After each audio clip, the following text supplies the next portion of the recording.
Good evening. I'm John Batchelor. The day after the Democratic debate in Las Vegas, there were pieces left out last night in the conversation. And tonight, I have an opportunity with my colleague Gordon Chang, a Forbes.com contributor, to put those pieces back on the board because I'm certain that if there'd been more time, well, you understand. Also, later on, I will be speaking to several of my colleagues, Monica Crowley, Selena Zito, Laura Brown, about their response to the Democratic debate, something that my colleague Mary Kissel has named a DINO, a debate in name only. Nonetheless, it was a conversation between candidates for the presidency as soon as January 2017, 464 days, who's counting. And in any event, Mrs. Clinton is such a dominant player on the field, in the polls, and is celebrated today by the relieved Democratic Party, that it's necessary to speak to what we heard from Mrs. Clinton last night about Asia and what we did not hear. Gordon, a very good evening to you. Good evening, John. The mention of China last night had to do with climate change. That certainly wasn't fresh on my mind, expecting comments about cyber espionage from Mrs. Clinton, expecting comments about what we know to be the aggression of the Xi Jinping, his regime, and about South China Sea. Did you hear any of those things last night, Gordon? We heard very little. And matter of fact, if it weren't for Jim Webb, who really wasn't a factor, there would have been only one or two mentions of China throughout the first 2.5 hours. Therefore, we fill this piece in because this is a pressing matter in front of us now. It's been announced for some time. The Spratly Islands, Gordon, that's the Great Wall of Sand. Admiral Harry Harris came up with that. I like it very much. The constructed artificial islands where China is being an aggressor against its neighbors, the Philippines, Vietnam, Australia, Japan in the neighborhood.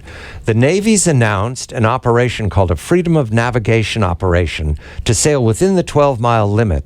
We've spoken about this over the last week. It's said to be imminent. It did not come up in the debate last night. We're about to speak to Professor James Holmes of the Naval College about this matter, but your reaction, did it belong in the debate last night? Is that a pressing concern for the 45th president? Well, it certainly will be, because the Chinese have been pressing the United States, not just on this issue, but many others as well, such as cyber, trade, all the rest of it.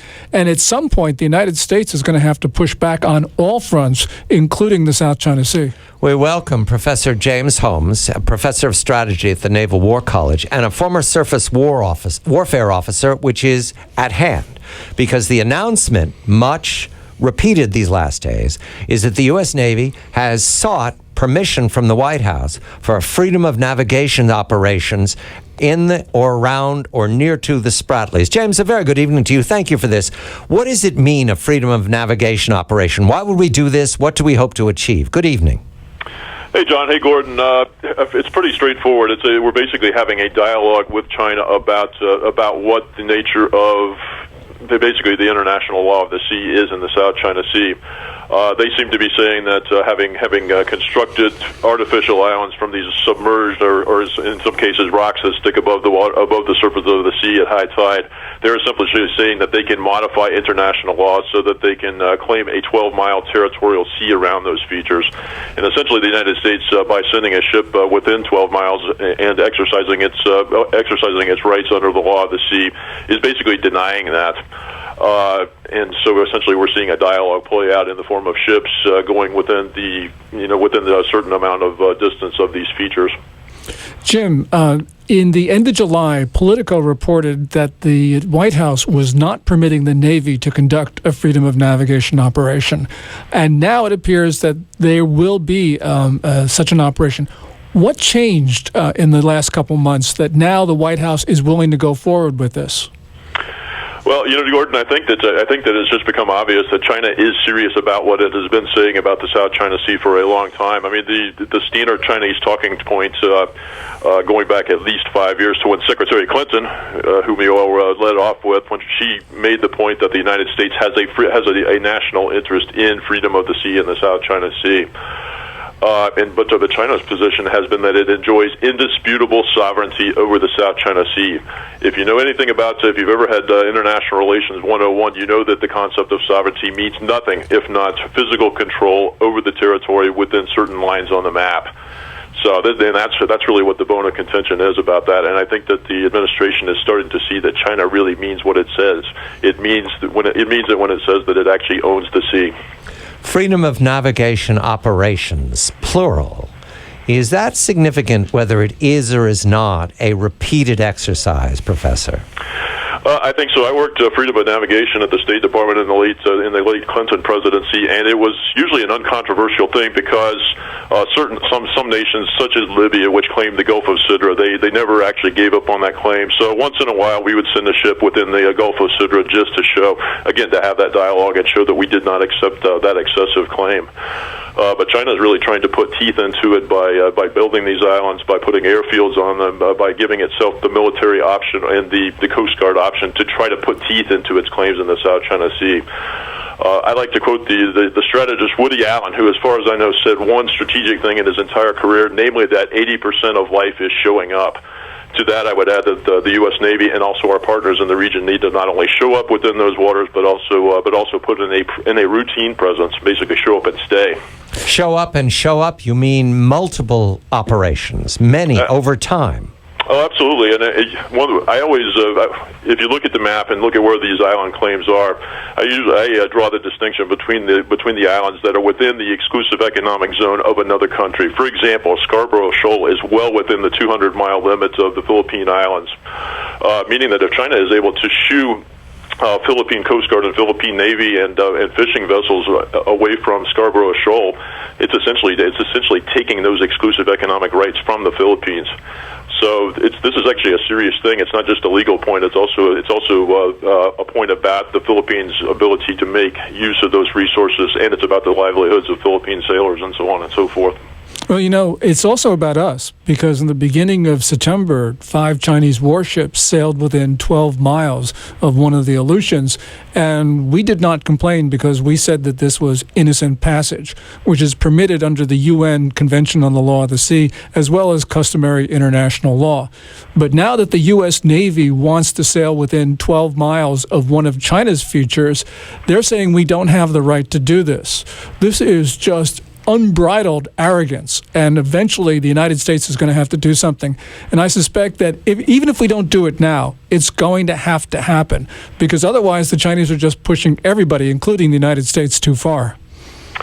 Yeah, well, you made 2 points, and I agree with both of them. The first one, just which bears reiterating, is that the administration reacted exactly right about the Chinese innocent passage close to the Aleutian Islands. That is something that's laid down in customary international law and also in the law of the sea treaty. China actually does try to even abridge the right of innocent passage within 12 miles of its coasts.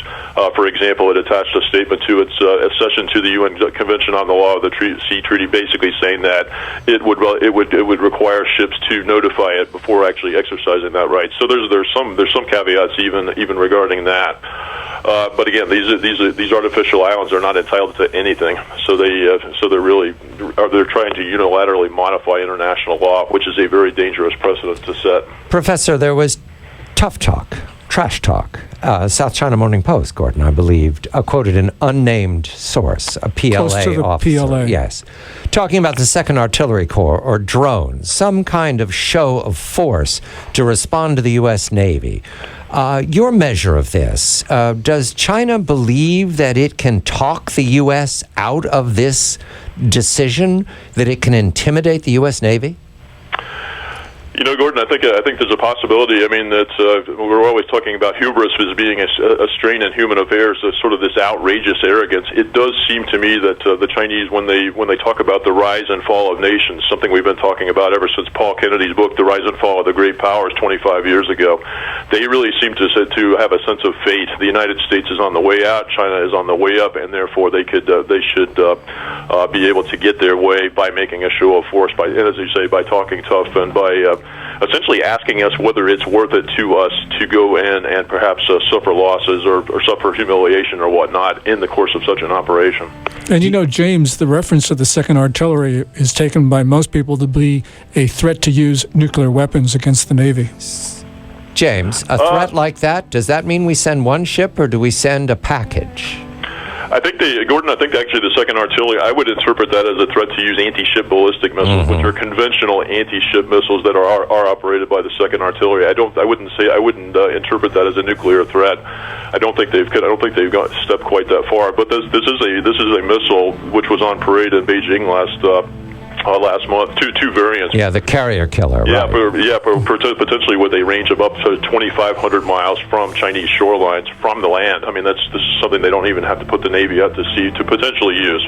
We don't know whether these things work or not. We haven't seen them tested and so forth. But theoretically, they could make a demonstration using one of those things. Professor James Holmes of the Naval War College. We'll come back to him when and if Gordon Chang, if they use the nukes. Forbes.com contributor. I'm John Batchelor.